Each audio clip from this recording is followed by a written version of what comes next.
All I can tell y'all is that it's about to go down. Yo, all right. Welcome to Southeastern, Minnesota's #1 podcast for high school sports. This is Tiger Nation and Beyond with your host, straight out of Stewartville, Adam Peterson. Hey, what's up, Tiger Nation? Welcome into Tiger Nation and Beyond. This is season number 5, episode number 34, and we have a whole bunch of baseball, softball games to go through. We got some golfing here. We got track and field. Little bit for everybody. So thanks for tuning in here on the Razzle Dazzle channel on YouTube. Like, subscribe, do whatever. Like I say, just don't turn the channel because we have a lot to talk about here in Tiger Nation with Stewartville Sports. The first thing that we got to start off with, boys golf was at, it was in Lake City at the beautiful course, the Jewel Invitational. That was May 1st. They went on to take second. Pretty good score. Look at how tight these top 5 teams were from 322 to 333. 11 strokes separated the top 5 teams. We came in second by only 3 strokes. 325 was our score. Century would win it at 322. Caleb Jansen and Austin Walker for Stewartville were our top finishers. They tied for second with a score of 76 apiece. That's on 18 holes. Usually I score 76 on 9 holes. So a great job by Jansen and Walker with 325 for our boys golf team. Then we go on to baseball against Cannon Falls. Cannon Falls, this one was in Cannon Falls. I know it says verse on the screen, but it was in Cannon Falls. 8-3 Stewartville Tigers going up against 9-1 Bombers. We knew it was going to be a tough game. This one was also on May 1st. Unfortunately, Stewartville would fall in this one 5-1. Cannon Falls would get out fast. They would score 4 runs in the first inning.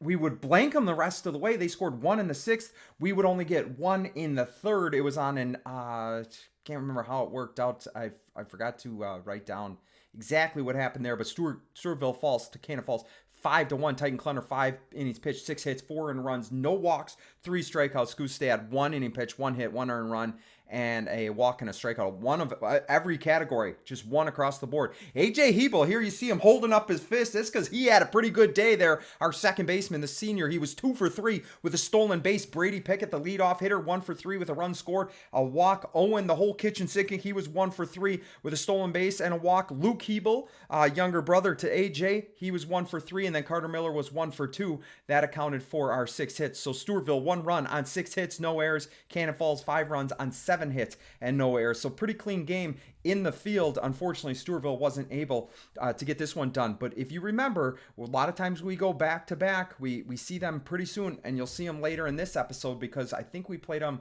it was Thursday night. Almost positive it's Thursday night because I had to leave that game early to go to Natalie's soccer game. So we'll talk about that in a little bit. Stewartville versus Cassimanorville. Stewartville softball coming in at 5-3. I don't know Cassimanorville's record. The records have been pretty tough to come across between Minnesota Scores.net, Max Preps, all of Minnesota Softball Hub. All of them are just all over the board.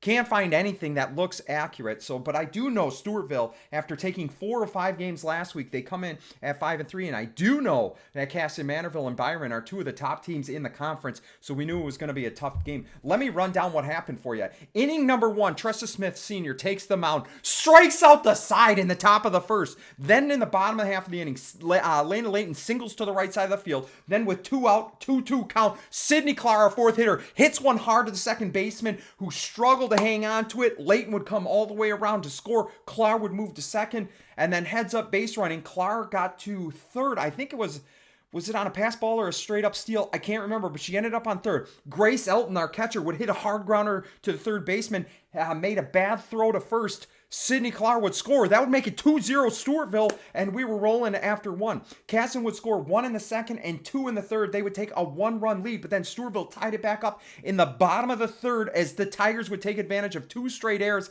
on the Comets defense. We would have Elton and I think it was Rowan. Yeah, I think it was Elton and Rowan on second and third, or first and second, one of the two. Then Josie Cahoon, right? Second baseman, comes up huge, hits one right to center field. It was a laser that scored Elton, that tied the game up. Comets would score another 2 in the 4th and 1 in the 5th. They would take a 6-3 lead. Tressa Smith would draw a leadoff walk. to start the bottom of the fifth. And then Sydney Clark steps up, hammers one to left field. A double for her, putting girls on second and third with nobody out. Grace Elton grounded out to shortstop, but it would be enough. We traded an out for a run. Smith would score. So there were girls, I believe, on second or third. I can't remember where Clark ended up after that play. I think she went to third with one out. Unfortunately, we wouldn't get any more in, and that would be the final score. Stewartville will lose this one 6-4. But what fight that the girls showed against a great Comet team. As you can see, Cass Manderville, 6 runs, 10 hits. They had 6 errors, though, in the field. Stewartville had to take advantage of that because we had 4 runs on only 5 hits, had 3 errors of our own. So 6-4 was the final as Stewartville would drop the game to Cass Manderville. Tressa Smith, she pitched fantastic early on in the game. This one was a windy game. It was like blowing out straight dead center, and then it was kind of blowing out to right field. A couple like routine fly balls on any other day turned out to be home runs just because they just kept carrying. So we did get kind of short end of the stick on that one. Tressa Smith, 4 innings pitched, 6 hits, 3 earned runs, 2 walks, 6 strikeouts. Sydney Clark came on in relief through 3 innings, gave up 4 hits, no earned runs, no walks, 3 strikeouts for the freshman. She also went 2 for 4 with that double I was talking about, a run scored. Josie Cahoon, 1 for 3, had that big RBI to center field. Emma Rowan was 1 for 3. Elena Layton 1 for 4 with a run scored. And then Grace Elton not only scored a run, but I believe she had that RBI. Yeah, that RBI that scored Smith there in the 5th. But Stewartville would drop this one. But you got to give her, this program really battling Cass Manderville with Ella Babcock on the mound. They can be tough to beat. And we hung right in there with them. Just couldn't get the hits when we needed them. That's okay. Hopefully it'll happen. Next up, we got Stewartville Girls Golf at Lake City. This was May 2nd. It was the HVL Conference round number 1. So I believe what happens is they add up the scores for multiple different meets that goes together to see who the conference champion is. So this was the first one. And we would be in 4th place as a team after shooting .439. If I'm not mistaken, they take the top 4 scores. Almost like cross country. I believe they take the top 5 runners. But here in golf, I believe they add up the top 4. Rachel Bull was our top finisher. She was tied for 10th place with a score of 94. Lauren Howe was tied for 14th place with a score of 99. Elena Sickle, 31st place, 122. Mercedes Wellick, 124 was her score. That was good for 32nd. And Anna Howe, same score, 124, except, like I said, I think they just take the top 4. So just one of those scores count for our total team. So we are sitting at 4th place, try to shave some strokes off in the next few times and maybe make a run to the top 3. That would be great. So thanks to Todd Lechtenberg for sending those along.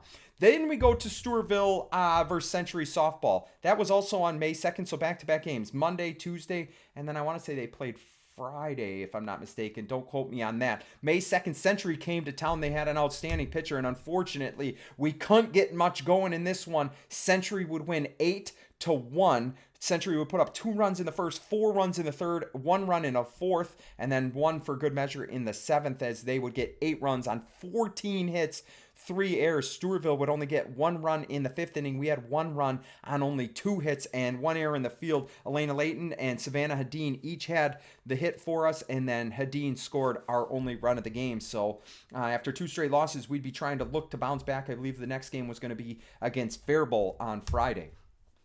We go back to girls golf. This was May 3rd. Stewartville Girls Golf now is their opportunity to go to the Jewel Invitational in Lake City. You heard about the boys taking 2nd place on Monday. Here, girls golf was playing in the Jewel Invitational. We would take 8th place with a score of 389. So that's pretty good because if you remember, we scored 439, I believe, in the HVL conference meet. Now we went 389, so starting to bring it under that 400 mark. Rachel Bowe was tied for 12th place with 81. Lauren Howe shot an 87. That was good for 24th. Elena Sickle, 46th place, 105. Anna Howe, 116. Claire Reuter in 61st place, 119. Mercedes Wellick at 126. That was at that Jewel Golf Course in Lake City, which can be tough. I think the last time I golfed there, I lost about 7 golf balls because I can't hit it straight, or I couldn't that day at least. So great to see the girls shooting pretty good scores there. Bowe and Howe staying under 90.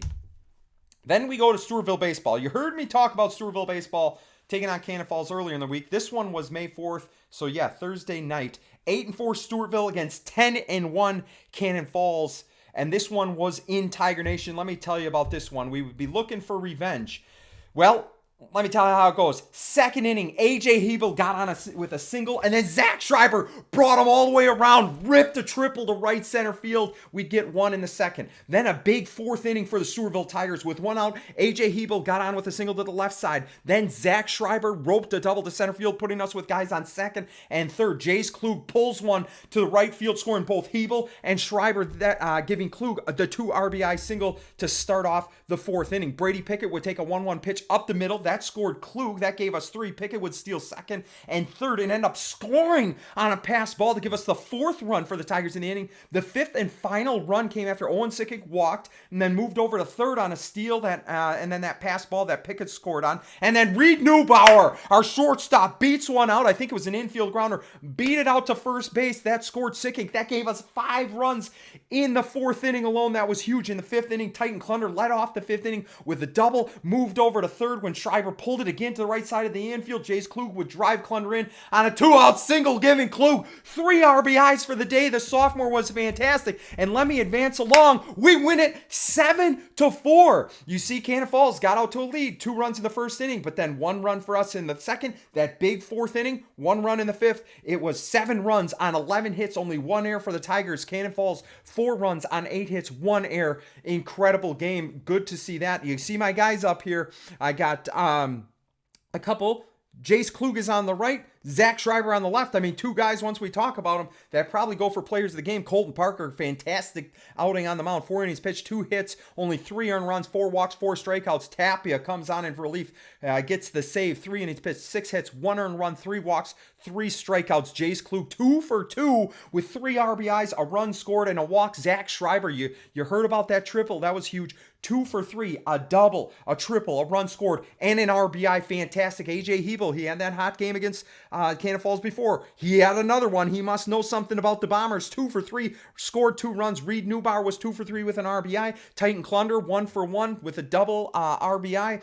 Brady Pickett, 1 for 4 RBI. Run scored, 2 stolen bases for him as he's got wheels on those feet. And then Owen Sickick, 1 for 3 with a run scored. So boys baseball team moves to 9-4 after being able to take down 10-win Cannon Falls at home. Then we go to the track. This one was in Rochester. Here it is. You can see it. Mayo Spartan Field was the host of this one, the Dick Norman Mayo Invitational. And we'll run down not only the team scores, we'll run down, like, I think it was, did I do top 5 or top 6 finishers? If we had somebody in there, I saved those. Let's run them down for you here. The team results.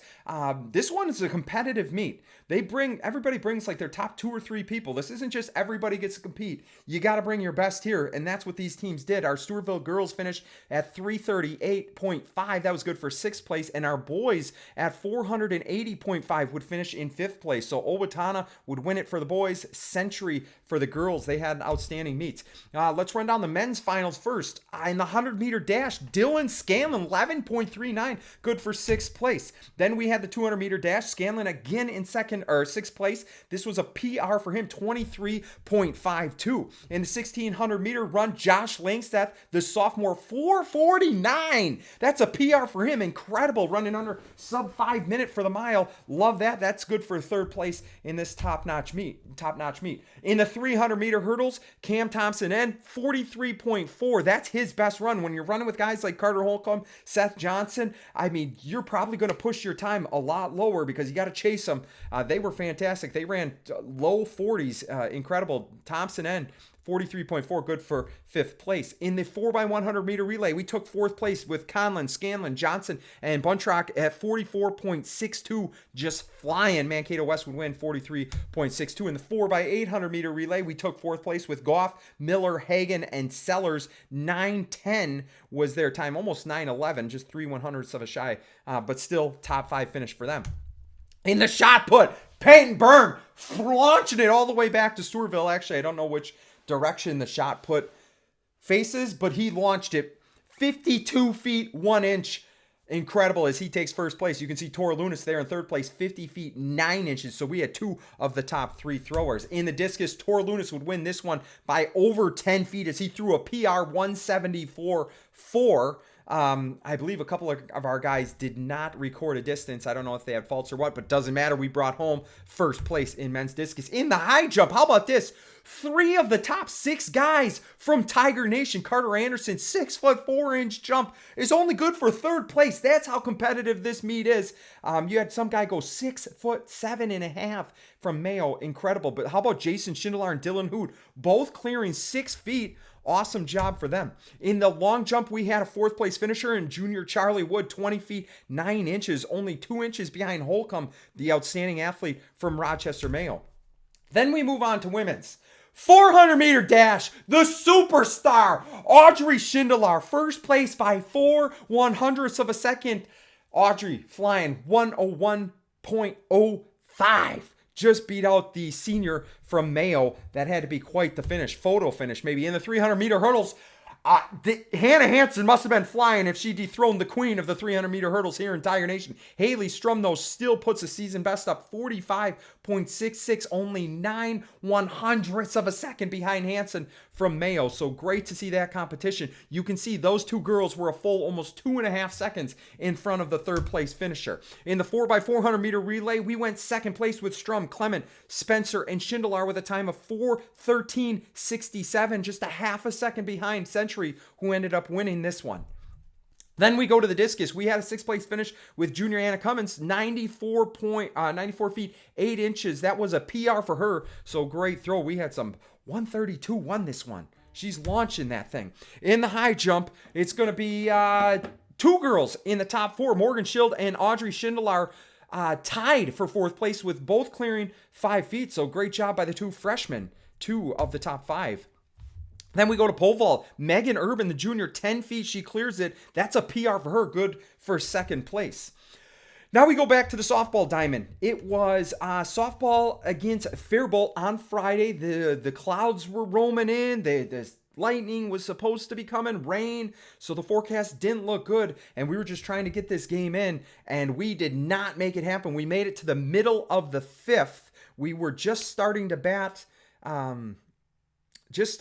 When the lightning struck. They called a 30-minute delay, and then there were more, so the 30 minutes kept resetting, and then rain was in the forecast coming through, and there was no way we were getting this one in. So they suspended the game in the middle, bottom of the 5th, as we were, Cami Elson had just gotten on. Veronica Mitchell, beautiful sacrifice bunt to get Elson over to 2nd. So right now, as the game stands, Stewartville is down 2-1 to Faribault. Cami Elson's on 2nd base, and Hannah Martinson is up. The top of the order is up with just 1 out. So they will be making that up. Don't quote me. I believe it's May 16th, the same day as the St. Peter game, because Faribault will be in Rochester to play John Marshall. And as soon as they're done playing the Rockets, they're going to bus over to Stewartville and finish this game up. So kind of cool that we were able to get that all nailed down as early as we did. Sydney Clark, fantastic on the mound. I know she's a little hard on herself, but I mean, look at this. 5 innings pitched, scattered 4 hits, 2 earned runs, 2 walks, 2 strikeouts. Has only given up 2 runs through 5 innings. She's got us in this game. In terms of hitting, Elena Layton 1 for 2 with a run scored. Tressa Smith absolutely laced one down the left field line, almost killed the 3rd baseman, but it was just a little bit above her. Smoked it hard. It was great to see that. So an RBI double for Smith. That was in the 3rd inning. Cami Elson, you heard she had that single to start us off in the 5th inning. She's 1 for 2. Hannah Martinson had a walk and stole 2 bases. So those are the stats as we see them right now. We'll finish that game up in about 9 days as I'm recording this. I think this is the last game I got to talk about. Baseball, 9-4 going to Austin to take on the Packers. Let me tell you about this game on at least what Stewartville did. In the 1st inning, Brady Pickett got on with an error to the 2nd baseman. Owen Sicking barrels up on one, hits an RBI triple to left center, and would score the following batter as Colton Parker brought him in with a ground out to the shortstop. That would give the Tigers 2 in the opening frame. How fast is Sicking? I see him and Schreiber and Pickett. I mean, it's like doubles and triples all day long, and this one was an RBI triple for the whole kitchen Sicking. Then we go to inning number 2. The top of the order came up again in the 2nd inning with just 1 out. Brady Pickett would draw a walk, moved all the way over to 3rd on a single to the right side by Owen Sicking. So 2 on with 1 out, and Colton Parker hits one into the left side, brings in 2 for Stewartville, and it would be 4-0 going into the 3rd inning. We get to the 5th inning. I believe it was Luke Hebel. Don't quote me on this. It was either Luke Hebel or Jace Klug. I can't remember. Led off the 5th with a walk. Titan Klunder would take a 1-0 pitch to left center. That got him an RBI triple, and the younger Hebel Hebel, I believe it was him that scored. A.J. Hebel was next, and they must have brought the infield in. He reached the base on a fielder's choice, but Klunder scored from that triple. He scored on the Hebel grounder, and so the older Hebel on first, Steele second, brought around with a triple off the bat of Zach Schreiber. Tigers were up 7-0, never looked back. Are you kidding me? That's fantastic. Stewartville, 2 runs in the first, 2 runs in the second, 3 runs in that 5th inning. They would finish with 7 runs on 9 hits, 3 errors. Austin would only have 1 run in the 5th. They'd try to come back in the 7th. It did not work. 2 runs in the 7th. They would make it 7-3. Austin, 3 runs on 6 hits. They made 4 errors. Titan Klunder pitched 6 1/3 inning, had 4 hits allowed, only 2 earned runs, 1 walk, 9 strikeouts for Klunder. Owen Sicking, 2 for 3 with a triple, 2 runs scored, and an RBI. Colton Parker, 2 for 4 with 3 RBIs. A stolen base. Titan Klunder, 1 for 3, a triple, and RBI. A run scored. A.J. Hebel, 1 for 3, RBI, run scored, stolen base. Zach Schreiber, you heard about that RBI triple, 1 for 4 with that triple. Carter Miller, 1 for 3, double. Reed Newbar, 1 for 4. So look at this. Sicking, triple. Klunder, triple. Zach Schreiber, triple. It's like Coach Schmidt's just winding them around. Keep coming, boys. Feed the cats. We're fast. Let's go. What does that bring? That 7-3 win? That brings us 10 wins on the season already with plenty to go as Coach Schmidt's and the team has hit double digits as baseball has been fantastic this year. They're looking to put themselves up in the conversation for Team of the Year at the end of the season. The Tiger Nation Awards, you know how pivotal those are. The most look forward to award show in the entire state of Minnesota. Maybe not, but that's what happens. We're going to talk about that in the weeks to come. That's what I got for you here on episode number 34.